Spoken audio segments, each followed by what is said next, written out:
Olá, meninos e meninas do quarto ano, tudo bem com vocês? Vamos dar início a mais uma de nossas aulas. A aula de hoje é de História e é continuação do tema da última aula. Na última aula, nós começamos a ver os movimentos migratórios no Brasil no final do século XIX, começo do século XX.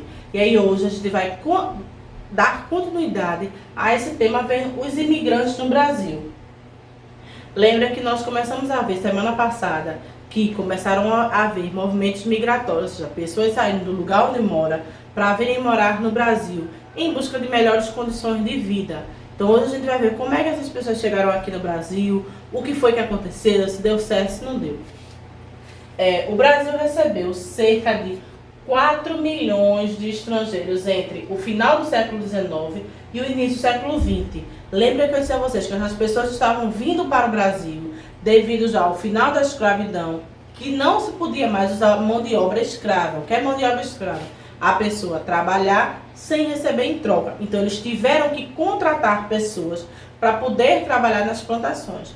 E como as pessoas que eles se recusaram a contratar escravos, passaram a contratar pessoas vindas de fora do Brasil, que tinha mais domínio sobre questões de plantação e como trabalhar de forma assalariada. Então, os primeiros que chegaram aqui no Brasil foram os italianos, que chegaram primeiro em maior quantidade e se instalaram na cidade de São Paulo. Depois vieram mais portugueses, japoneses e sírio-libaneses. Então, todo esse pessoal veio. Quando as pessoas vinham para cá, eram geralmente trabalhadores, em geral, camponeses ou operários de fábricas, que foram atraídos pela propaganda do governo brasileiro. Vê bem. O governo brasileiro fez a propaganda para esse pessoal vir para cá, largar tudo lá no seu país e vir para cá para o Brasil, prometendo algumas coisas. Então veja só o que foi que eles prometeram. Que teria facilidade no contrato de trabalho, ou seja, viria para cá e teria trabalho fácil. O contratante iria pagar a passagem de navio, que nessa época ainda não se tinha avião, era só fazer o transporte de trem ou de navio, como era muito longe de um continente para o outro, tinha que ser de navio. E o contratante também ia pagar a moradia e eles iam ter terras para morar. Então o governo brasileiro prometeu tudo isso aí. Só que quando chegou aqui, não foi bem isso que aconteceu. A esperança era cumprir os contratos de trabalho com pagamento e adquirir pequenas propriedades. As pessoas saíram do seu país pensando que chegariam aqui, que iriam trabalhar, iam ter melhores condições de vida e iam conseguir adquirir pequenas propriedades, ou seja, iriam conseguir comprar pequenos terrenos. Mas quando chegou aqui, não foi isso que aconteceu. Primeira coisa, houveram muitas denúncias de lotação do navio, ou seja, o navio lotado, falta de higiene e má condições na hospedagem. Os lugares que foram destinados a essas pessoas ficarem eram pequenos e não tinha higiene. Os patrões, aquele que eu disse lá atrás, que prometeram que iam pagar todos os custos, cobravam pelos custos da viagem e até pelo uso de ferramentas de trabalho e cobravam o aluguel das hospedagens. Então, tudo aquilo que eu disse que seria de graça, não saiu nada de graça, saiu tudo do bolso do trabalhador. Como assim saiu do bolso do trabalhador, que a pessoa saiu de lá sem dinheiro? Eles vinham, os patrões pagavam tudo o que diziam que ia pagar, só que anotava no caderninho de contas. Então, toda vez que ele recebia o salário do mês, o patrão retirava aquilo que estava, aquela dívida que foi feita. Desculpa. Porque foi somado o valor da passagem, da alimentação, do aluguel da hospedagem, ele somava e só dava ao trabalhador o que sobrava, que não era quase nada. Então, como é que o trabalhador ia ter dinheiro para comprar uma propriedade? Nunca, porque essa dívida da vinda para cá era uma dívida que nunca acabava. Acabou, você pagava a passagem do navio, mas se você não come não, e o aluguel do lugar onde você morava. Então, ficou difícil de cumprir o que tinha se prometido. Então, devido a isso, o governo da Itália disse que em 1902 só iria sair gente da Itália se a pessoa tivesse dinheiro para se manter. Se a pessoa tivesse dinheiro para pagar sua passagem de navio, para pagar sua hospedagem, não iria mais sair nenhum italiano da Itália sem dinheiro para pagar esses custos com a promessa do governo brasileiro, porque o governo brasileiro prometeu que pagaria tudo e quando chegou aqui não foi isso que aconteceu. Então em 1902 acabou-se, só vinha para o Brasil quem tinha dinheiro para pagar sua vida e sua hospedagem. Se não tivesse, não sairia ninguém.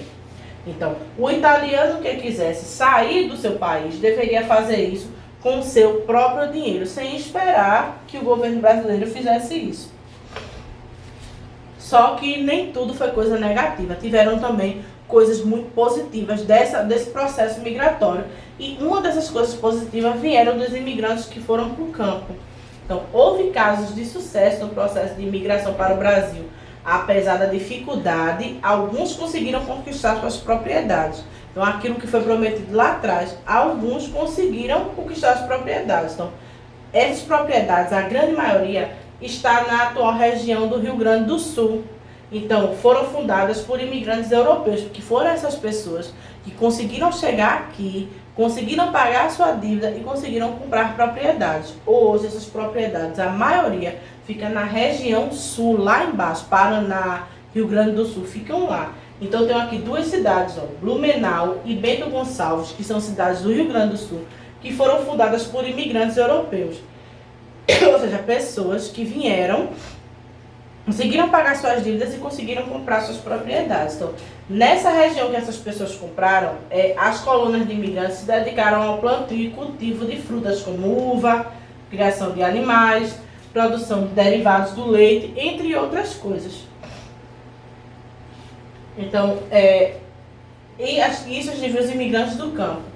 Já os imigrantes da cidade passaram a trabalhar em outras coisas. Então, no final do século XIX, o Brasil vivenciou um processo de modernização urbana e industrial, sendo São Paulo a que mais se destacou. Lembra que a gente já viu isso? Que a gente viu que o café foi aquele produto, deu aquele boom, deu muito dinheiro para o Brasil. E com o dinheiro da renda do café, São Paulo começou a se modernizar. Então, começou a se ter trem, iluminação pública, rede de esgoto. Então, com isso, a cidade atraiu muitos imigrantes. Então, a cidade atraiu muitos imigrantes.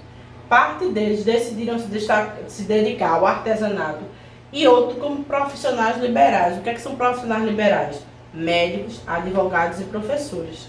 Então, os imigrantes que foram para São Paulo trabalhavam nas indústrias e moravam em vilas. Então, essas vilas onde esses operários moravam ficou conhecida como vilas operárias.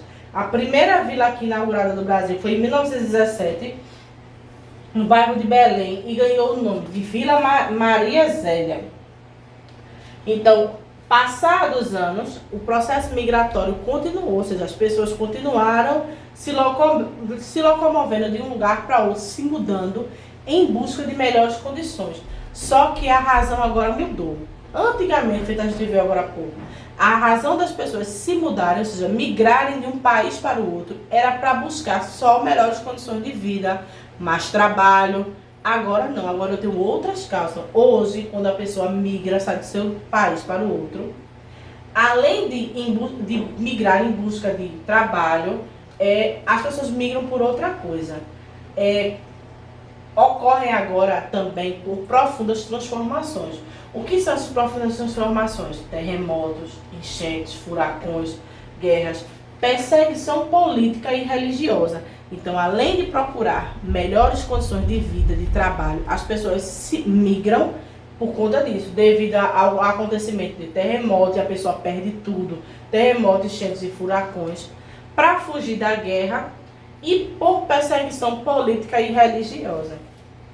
Então, atualmente, os países que mais tem gente entrando, ou seja, saindo do seu para entrar neles, são os Estados Unidos, Portugal e França. São os países que recebem mais migrantes, ou seja, mais pessoas saem dos seus países para ir para esses três países.